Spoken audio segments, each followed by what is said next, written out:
En Radio Hubo comienza Cita con la Ficción, un programa donde los libros e interesantes conversaciones se unen para conocer lo que hay más allá de la lectura.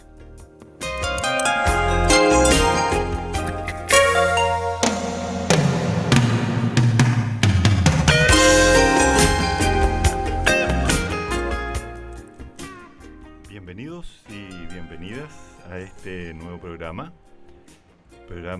Cita con la Ficción, que vamos a desarrollar una seguidilla de capítulos en los cuales les hablaré sobre escritores y escritoras nacionales e internacionales, y también algunas entrevistas que van a ser de su interés, estoy seguro. Bueno, en este primer programa vamos a tratar, o mejor dicho, les voy a contar sobre un gran escritor uruguayo, un escritor de culto, digamos. Quizás es poco conocido, pero injustamente poco conocido, porque es un gran autor. Él se llama Juan Carlos Onetti. Juan Carlos Onetti nació en Montevideo en 1909 y murió en Madrid en 1994. Él fue un hombre autodidacta, no terminó sus estudios, por lo tanto tuvo que desempeñarse en infinidad de oficios, trabajos, para poder subsistir. Viajó mucho entre Montevideo y Buenos Aires. Entre los oficios que él desarrolló están vendedor de boletos en un estadio de fútbol, vendía también máquinas de escribir, y a lo que se dedicó al final con mayor frecuencia, con mayor tiempo, fue el de periodista, redactor, es decir, trabajos ligados a las letras. Juan Carlos Onetti vivió en Buenos Aires casi toda su vida. Fue uno de los grandes escritores. Hoy día es considerado el más grande escritor de narrativa, digamos, dejando de lado a los poetas, porque ahí tenemos a la Juana de Ibarburu, pero el más grande narrador uruguayo del siglo XX, al menos. Él tiene varios libros, varios cuentos. Hay dos cuentos que vamos a conversar hoy día, pero también tiene unas novelas, La vida breve, El pozo, por ejemplo, que fue su primera novela, o una novela corta, digamos, y no se vendió nunca. Los pocos ejemplares que se publicaron terminaron de venderse años después. Es decir, que es como el inicio de muchos escritores. Si algunos de los que están escuchando este programa y algunas tienen esas inquietudes literarias, hay que decir que casi todos los escritores empiezan una vida artística bastante difícil, complicada, con muchos sinsabores y frustraciones. Ejemplos hay muchos que no los vamos a señalar ahora, porque si no se nos va el tiempo y dejaríamos de lado a nuestro invitado Juan Carlos Onetti, a nuestro invitado virtual, obviamente. Juan Carlos Onetti creó una ciudad llamada Santa María, una ciudad ficcional, tal como el Macondo de García Márquez en Cien años de soledad, tal como otros escritores que han Faulkner, Jocna Pataufa, y así hay otros casos más. Pero el que nos interesa ahora es el de Santa María, en donde transcurren gran parte de sus historias. Y Santa María, en una entrevista, Juan Carlos Onetti dijo que era un lugar entre Buenos Aires y Montevideo. Él viajó mucho entre esas dos ciudades, como les había comentado. Juan Carlos Onetti en realidad fue poco premiado, fue poco valorado en vida, y realmente es una lectura difícil. Él es exigente con el lector, y eso es lo que y eso es lo que contribuye a que no tenga tantos aficionados o tantos, digamos, fanáticos, entre los que me cuento, en realidad. El año 1967 finalista en el premio Rómulo Gallegos con su novela Junta Cadáveres, porque finalmente ganó el concurso Mario Vargas Llosa con La Casa Verde.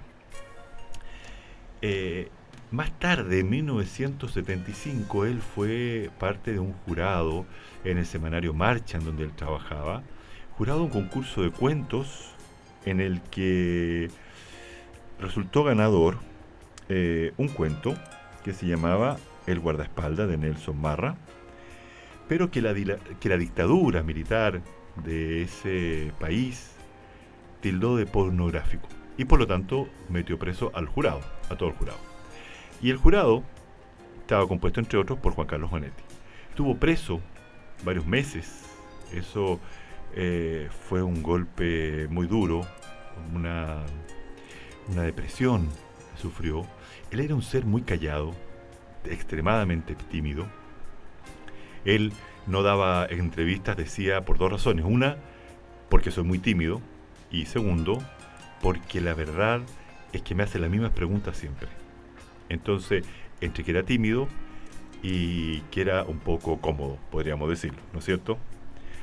Entonces, viajó una vez que quedó libre, se fue a Madrid, de la ciudad que nunca más se fue, nunca más volvió a Uruguay. En 1980 ganó el premio Cervantes, que es el Nobel de Hispanoamérica, entregado por el rey Juan Carlos de España. Y Onetti cuando va a recibir el premio, dice: vos te llamás igual que yo, Juan Carlos. Se lo dice al rey de España, ¿no es cierto? Él los últimos años, los 10 últimos años de su vida los pasó en cama, pero no porque estuviera enfermo, no porque tuviera alguna limitante física, sino porque consideraba que era el mejor lugar para leer, para conversar y para dormir. También hay que decirlo que sus últimos años no fueron buenos también. Él tenía una adicción al alcohol, no sé si llegó al alcoholismo. Tenía enfermedades gástricas que también lo obligaban a estar en cama. Y no recibía mucha gente. Se fue apagando un poco, como ocurrió con sus personajes. Los personajes de Onetti, prácticamente todos, son personas de cierta manera fracasados, de cierta manera derrotados, más bien misántropos, o sea, poco contacto con las demás personas, encerrados en sus casas, en su pieza, que un poco es como es el mismo autor, como fue. Entonces sus personajes se parecen bastante a él.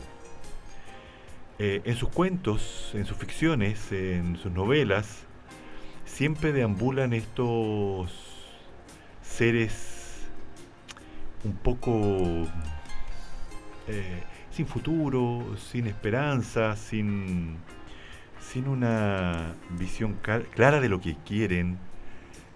Generalmente imaginan, sueñan desde el lugar en donde están quietos, buscan una forma de evasión. Y esa forma de evasión no es otra que los sueños, no es otra que la imaginación, no es otra que la ficción. Ellos ficcionan.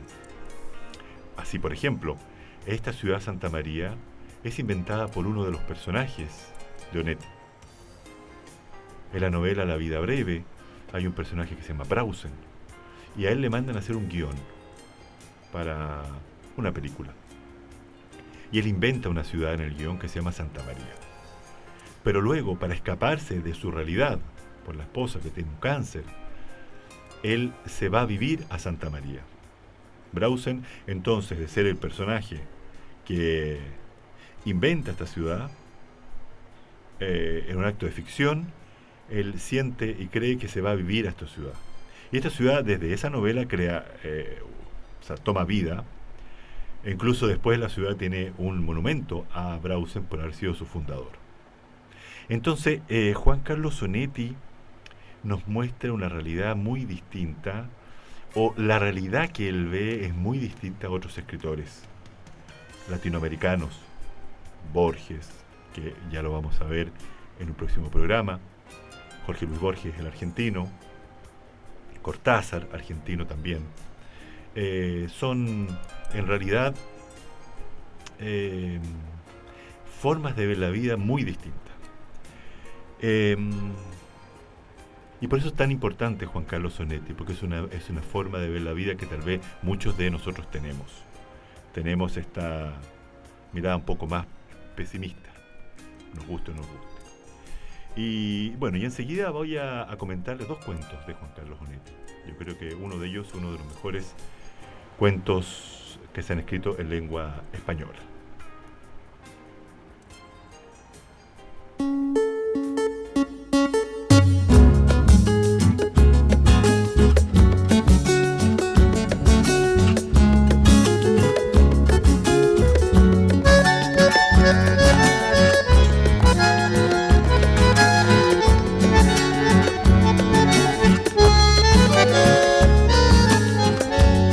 La capital nos ofrece buen servicio de salud, los mejores sanatorios y hasta el mejor ataúd, los mejores edificios, la mejor educación y para vivir en cuotas la mejor financiación. Si te tienen que operar, morís en la capital. Cuando quieras estudiar, morís en la capital. Cuando quieras progresar, morís en la capital.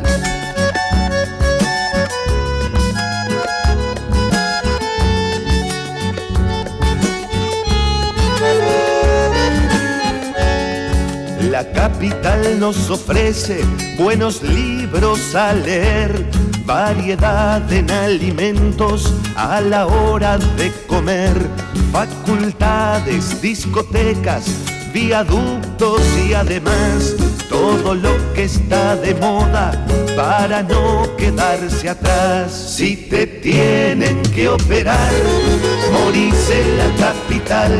Cuando quieras estudiar, morís en la capital. Cuando quieras progresar, morís en la capital.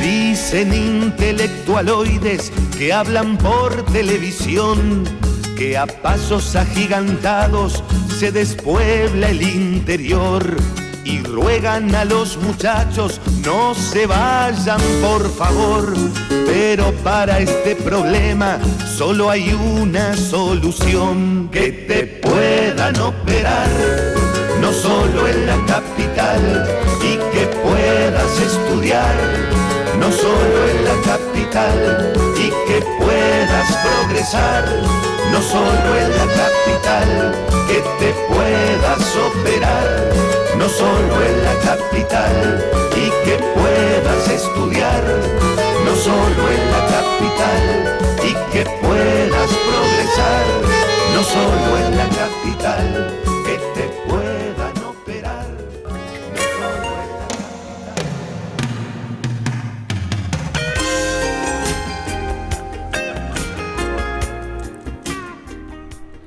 Bueno, acabamos de escuchar la canción Morir en la capital de Ricardo Estramín, un cantautor uruguayo, tal como el escritor que estamos conversando en este capítulo. Bueno, vamos a partir con el primer cuento. Este cuento se llama Un sueño realizado y es una historia bastante singular. Es del año 1941. Bueno, la historia del cuento es una mujer que va a visitar a un productor teatral, Lachmann, que se encuentra en una ciudad fuera de Buenos Aires, sin dinero, espera irse, él tenía algo de dinero para poder irse a Buenos Aires, tiene una compañía teatral y lo acompaña Blanes, que es un actor, que es el único que se quedó, los demás pudieron regresar a Buenos Aires.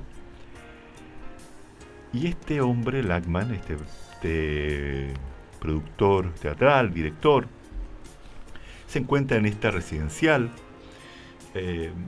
un poco, como se dice, estancado, parado ahí, y de pronto le dicen que lo anda buscando una mujer. Esta mujer la describe el narrador del cuento, ¿no es cierto? Y dice así, tenía el pelo casi gris, peinado en trenzas enroscadas, y su vestido correspondía a una vieja moda. Pero no era el que se hubiera puesto una señora en los tiempos en que fue inventado, sino también esto, el que hubiera usado entonces un adolescente. La mujer tendría alrededor de 50 años, y lo que no podía olvidarse en ella, lo que siento ahora cuando la recuerdo caminar hacia mí en el comedor del hotel, era aquel aire de jovencita de otro siglo, que hubiera quedado dormida y despertar ahora un poco despeinada. Esa es la descripción que nos hace el narrador de esta mujer que no tiene nombre. Muchos de los personajes de Onetti no tienen nombre, y se encuentra. Entonces ahí se produce una conversación bastante singular, porque ella le expresa que quiere poner sobre las tablas una obra de teatro. Entonces Lachmann, que está un poco frustrado, un poco confundido con esta petición y frustrado por la situación en que él se encuentra, se rehúsa de cierta manera al principio y le dice que bueno, él ya se va a ir a Buenos Aires, que no tiene mucho tiempo, y ella insiste, dice, es una obra muy sencilla. ¿Y cuántos actos tiene?, le pregunta él. No, es un solo momento, nada más. Entonces, en ese instante, él dice, bueno, esta señora realmente está un poco loca, digamos.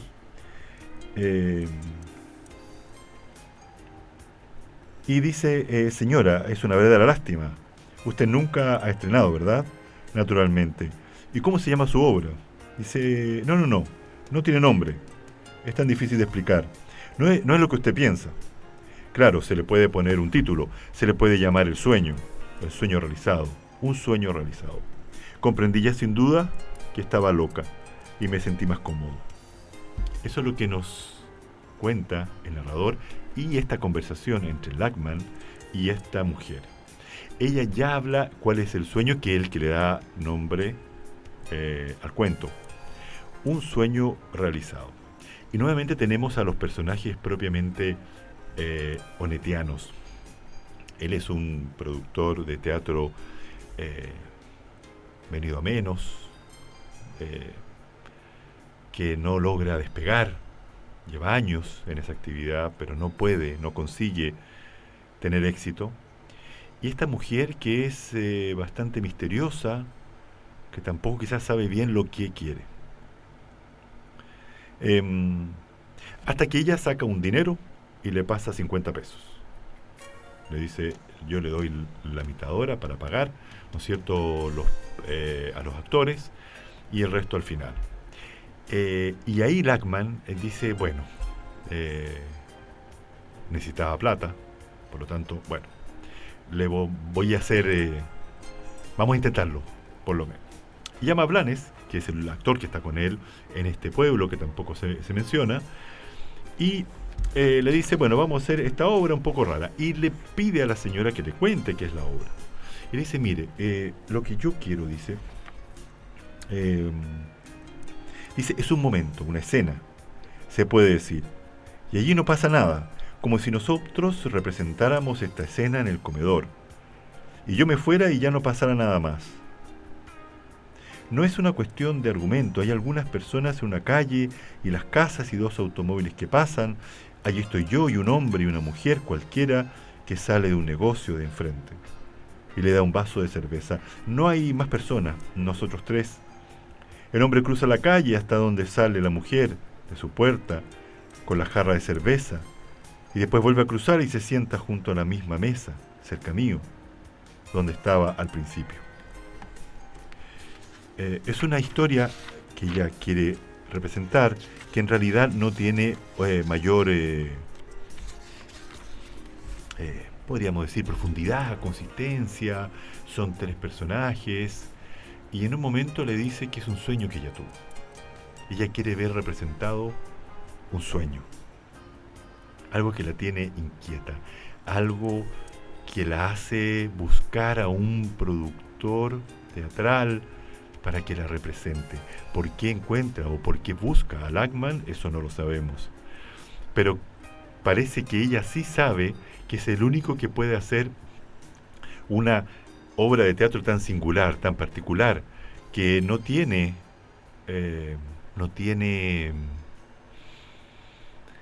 una gran duración, lo que es un momento, por lo tanto serán 5 minutos, 10 minutos. Y bien, Lachmann entonces se pone en campaña de buscar a las personas para poder realizar esta obra, para hacer realidad este sueño, para que sea un sueño realizado. Bueno, y encuentra, Blanes, el que está con él, va a participar, y un par de personas más que son los extras, y el auto tiene que entrar al escenario y tiene que circular algunos metros para que pueda ser completa esta escena.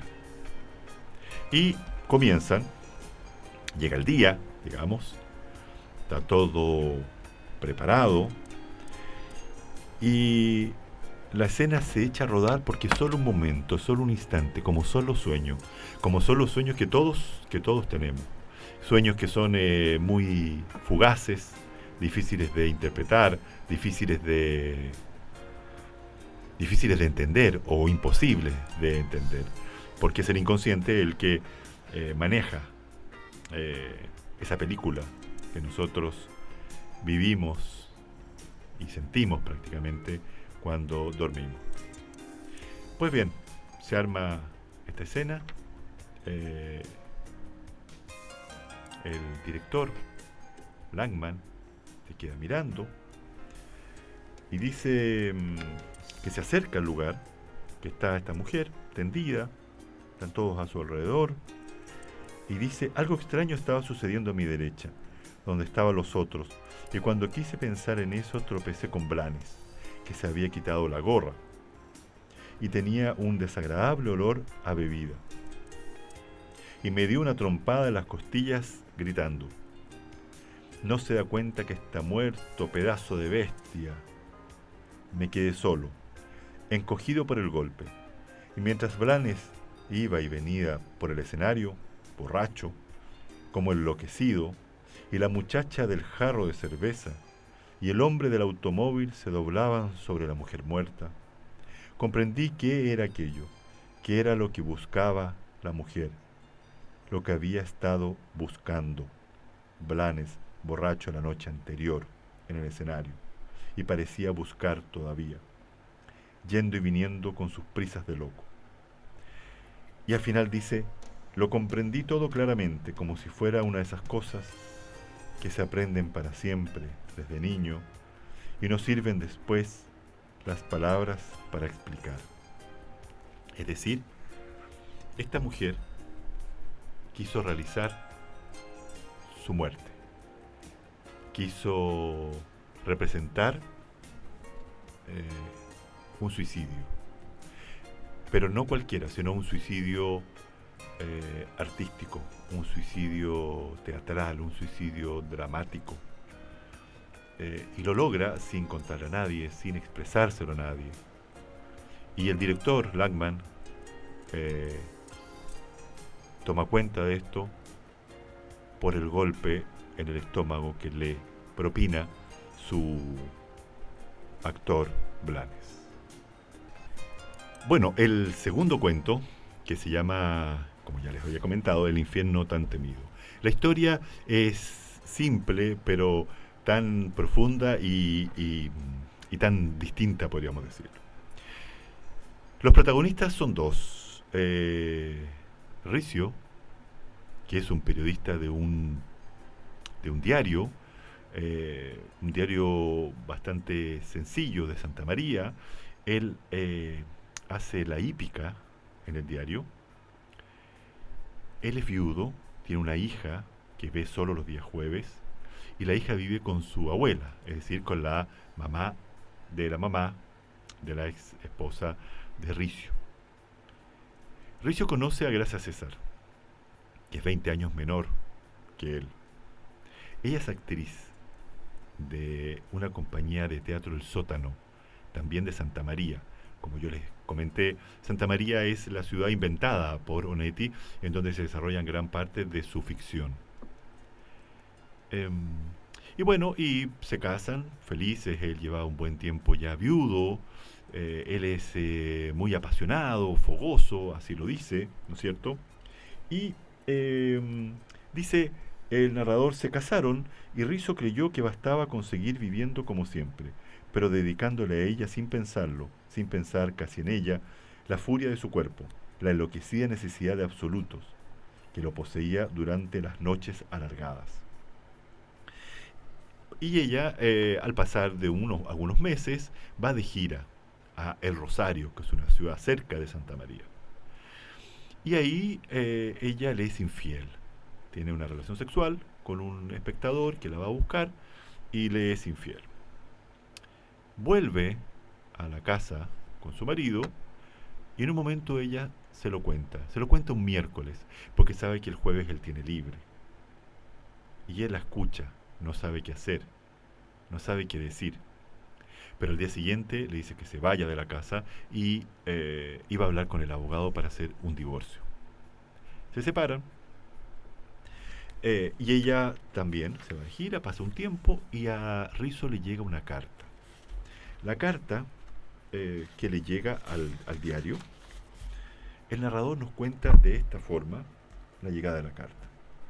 Trae una foto tamaño postal. Era una foto parda, escasa de luz, en la que el odio y la sordidez se acrecentaban en los márgenes sombríos, formando gruesas franjas indecisas, como el relieve, como gotas de sudor rodeando una cara angustiada. Vio por sorpresa, no terminó de comprender. Supo que iba a ofrecer cualquier cosa por olvidar lo que había visto. Es decir, dentro de los sobres venían fotos de ella teniendo sexo con hombres. No ella desnuda, sino teniendo sexo con hombres. Y buscó hombres en cada ciudad que había, y de cada ciudad le enviaba un sobre con una fotografía.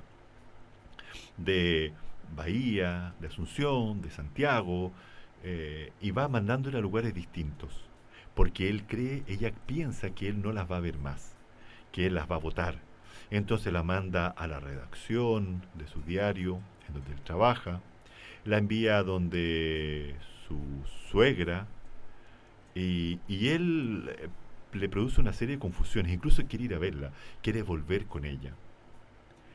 Y al final, ¿no es cierto?, le manda la carta al colegio donde estudia la niña, este colegio de monjas. Entonces ahí Rizo no pudo tolerar más eso y se suicida tomando una gran cantidad de somníferos. Este cuento o esta historia fue verdad. Estamos hablando del año 1957 y se la contaron a Juan Carlos Onetti. Y él estuvo mucho tiempo tratando de escribir esta historia, hacerla a cuento, y no podía. Hasta que su esposa le dijo: bueno, escríbela como una historia de amor. Y dijo: tienes razón, y así la escribió. Pero aquí podemos ver que el amor es bastante peculiar. O sea, hay amor, es venganza pura, es maldad pura. Porque si hablamos del suicidio de Rizo, también hablemos del suicidio de Gracia César, porque todo el pueblo de Santa María sabía de estas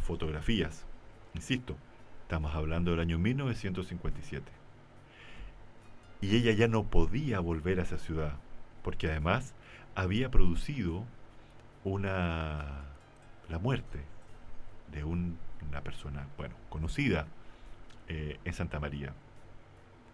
Entonces se puede interpretar que ella hacía lo que habían hecho siempre, que ella entendía que eso era una forma de amor hacia él, que ella entendía lo que él le repetía siempre, que podía pasar cualquier cosa y ellos siempre iban a estar bien y felices. Tal vez esos 20 años, en el año 1957, son como ahora los, no sé, los 12 años, 11 años, es decir, tal vez haya una inmadurez de Gracia César al entender de una forma distinta lo que le decía Rizzo. O tal vez es una crueldad. Este cuento nos deja abierta esa interpretación. Nos deja en un estado de bella confusión. Que hay acá, hay amor, hay crueldad, hay violencia, hay maldad, o hay inocencia también. Bueno, es un cuento que da para varias lecturas. Bueno, estamos poniendo término a este primer capítulo de Cita con la Ficción, y nos encontraremos muy pronto en una nueva ocasión con otro escritor, con otra escritora, para seguir conversando sobre literatura.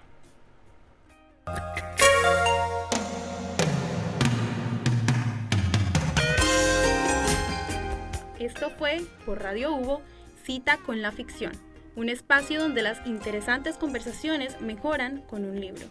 Continúa en Radio Hubo Online.